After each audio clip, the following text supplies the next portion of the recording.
লালন বলছেন, কত শত লক্ষ জনি ভ্রমর করেছ জানি, মানব কুলে জন্ম তুমি এসে কি করিলে।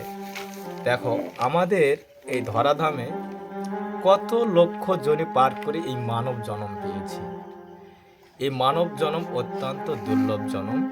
তাই লালন বলছেন, কত শত লক্ষ জনি ভ্রমর করেছ জানি।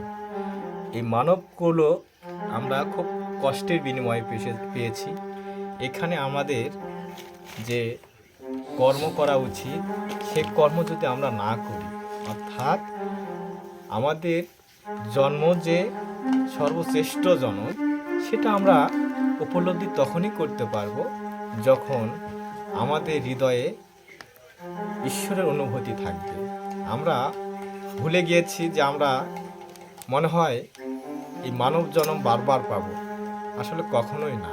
এই মানব জন্ম পাওয়ার জন্য আমাদের অনেক জনি, অর্থাৎ অনেক কুল আমাদের অতিক্রম করে আসতে হয়েছে, যে কারণে আজকে আমরা মানব জন্ম পেয়েছি।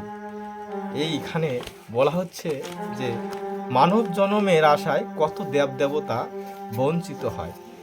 এই মানব জন্মের তরে শুধু দেবতারাও আশা করে যে পৃথিবীতে এসে একটু ভগবানের নাম কীর্তন করি। তাই লালন বলছেন যে এই মানব জন্ম যে কতটা দুর্লভ আর কতটা মূল্যবান, তা দেবতারাও ইচ্ছা রাখে যে যদি মানব কুল যদি তারাও যদি পেত, তাহলে তারাও ধন্য হতো।